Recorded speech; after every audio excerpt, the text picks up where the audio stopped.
You'll see that twinkle in his eye or that smirk. And, I just get like transported. And it's just hard to see that. At 70, Bruce Willis isn't making announcements so much as leaving a trail of moments that make you stop, rewind, and ask, when did the hero start disappearing from his own story? The family's posts, the rare glimpses, the careful wording, they all point to the same truth fans have been bracing for. And before we get tangled in myths, let's pin down the facts. In March 2022, his family revealed he'd been diagnosed with aphasia and would step away from acting. In February 2023, they clarified it had progressed to frontotemporal dementia, a brutal disease that hits language and personality first. That's the on-the-record core. Everything else, the career pivots, the set whispers, the late career flood of micro-budget thrillers, suddenly looks different in the rear view. Emma Hemming Willis is sharing insight into navigating Bruce Willis's health journey. After the die-hard star was diagnosed with frontotemporal dementia, his wife of 16 years gets candid about how their relationship has, quote, shifted.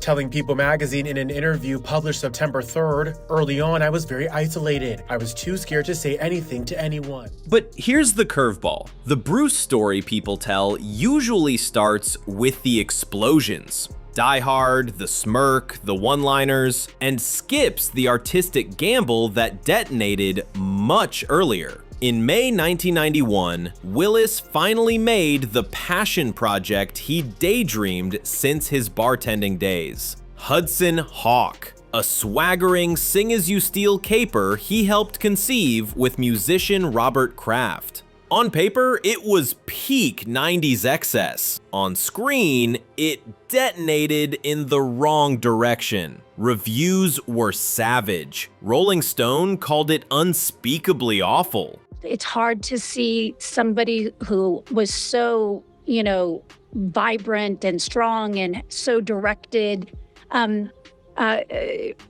shift into this other parts of themselves. Janet Maslin at the New York Times labeled it a colossally sour and ill-conceived misfire, and the production's cost bloat became legend. Stateside, it crawled to roughly $17 million, finishing around $97 million worldwide, with industry write-ups estimating heavy losses against a ballooned budget. Those figures weren't just numbers. They were a message to every power broker who'd been watching an A-lister insist on creative control. And this is where the story takes a turn, because after Hudson Hawk, the machine didn't eject Bruce. It warily recalibrated around him. Ex-wife, Demi Moore, opening up about it during a CNN interview. He's in a very stable place at the moment. I mean, obviously, it's very difficult, and it's not what I would wish upon anyone. And there is great loss,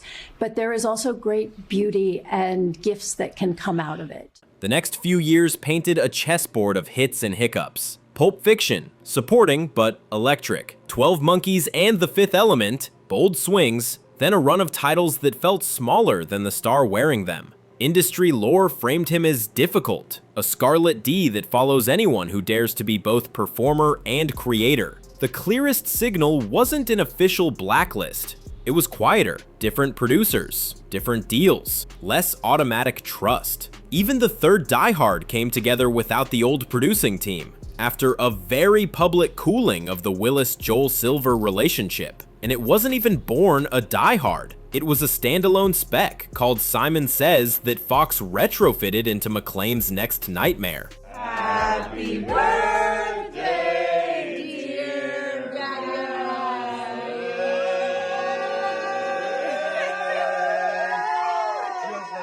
Just like that dog.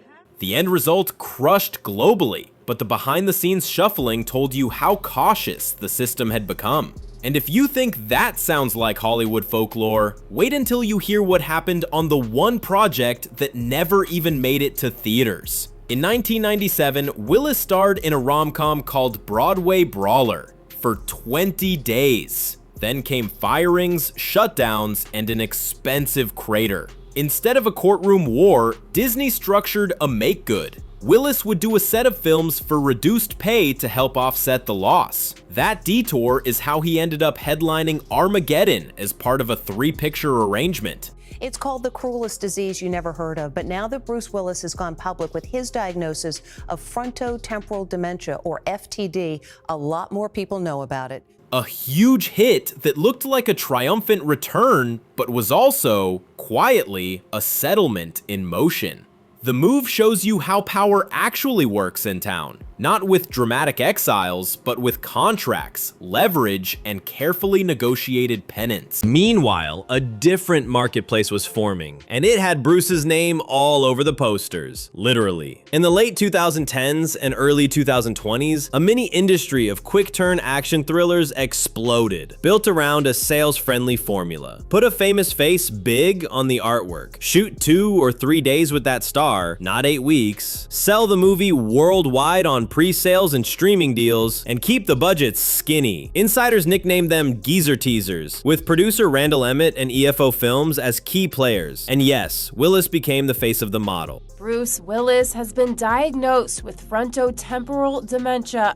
A statement from the actor's family shared to his wife Emma Hemming Willis and ex-wife Demi Moore's Instagram accounts on February 16th reads, "Since we announced Bruce's diagnosis of aphasia in spring 2022, Bruce's condition has progressed." This is where the ethics get messy. Directors and crew began noticing that something was off. Minimized dialogue, earpieces feeding lines, strict hour caps, a body double picking up the physical slack. It looked like exploitation to some, a career strategy to others. And then the family's 2022 aphasia announcement reframed it all. The Razzies even rescinded their special Bruce Willis category after the diagnosis went public. Suddenly, those 8 Willis movies that hit in 2021 weren't evidence of laziness. They were breadcrumbs from someone already in trouble. What the crew saw up close was harder to swallow. On Out of Death, the director asked days before shooting to cut pages and shrink monologues.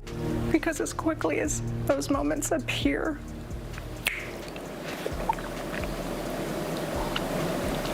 then it goes. That's hard.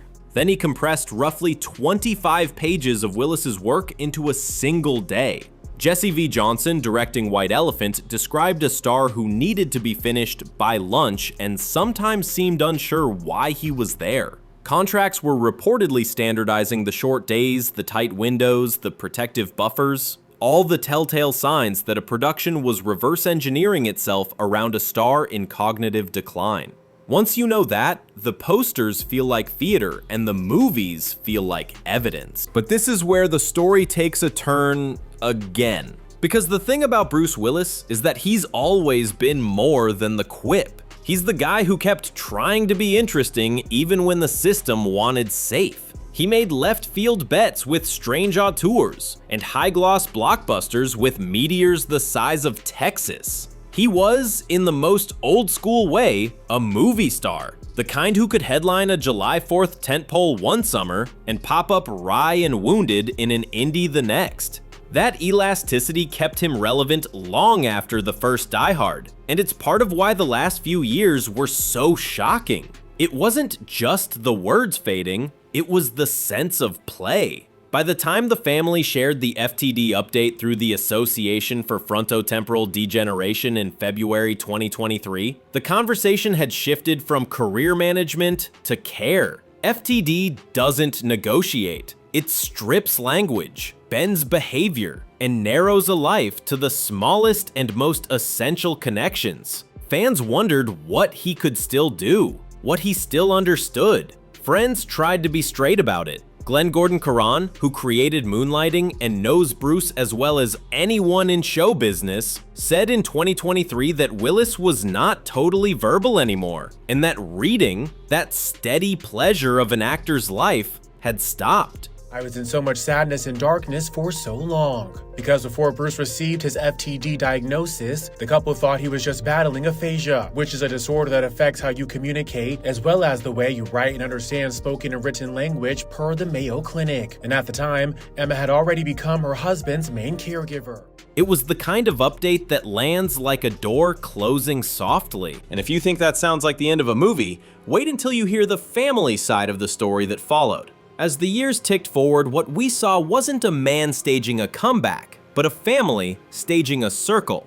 Demi Moore, Emma Hemming Willis, Rumor, Scout, Tallulah, and the younger girls, Mabel and Evelyn. They've treated milestones like little lighthouses, birthdays, grandbaby moments, blended family photos where the message is as plain as the caption: quality time with our BW who was feeling the love. When Bruce turned 70 in March 2025, the tributes poured in, with Demi and the daughters posting snapshots that were less about celebrity and more about proximity. Proof of life as connection, not performance. And before we wrap, there's one final detail that colors everything you'll hear this year. On August 26, 2025, ABC aired a primetime special, Emma and Bruce, The Unexpected Journey, where Emma spoke directly about the early signs, the marital strain when the diagnosis wasn't yet known, and how the family built new ways to communicate when words started to fall away. She's got a book by the same name set for September, and the message from both the doc and the interviews is surprisingly clear. This isn't a story about tragedy alone. It's a study in presence. Connection is the key word you hear again and again. Not recognition, not memory, connection. It's a recalibration of love in real time. So what did Bruce admit exactly? Nothing in a press conference, nothing in a headline. The admission is in the silence, in the family speaking for him, in friends choosing their words carefully. But my particular perspective is, one, I really always say it's so important just to meet them where they're at. Yeah. Don't have an expectation of them needing to be who they were or who you want them to be. And when you do that, I find that there is an incredible sweetness. In a career that ramped up like an alarm and then stopped. It's in the way the industry had to reckon with what it ignored on those hurried sets, and in how fans had to reconsider those baffling thrillers cluttering their streaming rows. It's also in the unmistakable way the man's legend survives without the voice that built it. John McClane crawled across glass to save people he loved. Bruce, the person, is being carried by the people who love him back.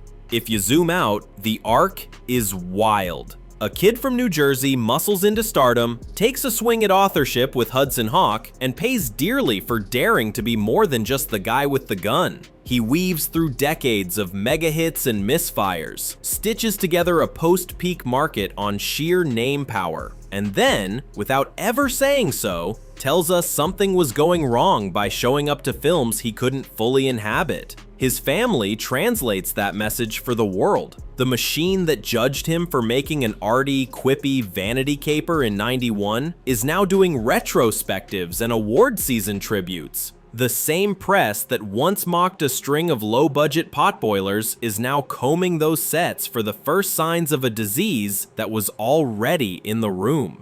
The unlikely coda is that Bruce Willis, a star famous for talking his way through danger, is teaching people how to show up when the words are gone. What happens next? No miracle twist, no third act reveal. FTD doesn't do redemption arcs. But it also doesn't erase what's already been done. The run of movies big enough to bend culture, Die Hard, The Sixth Sense, are set.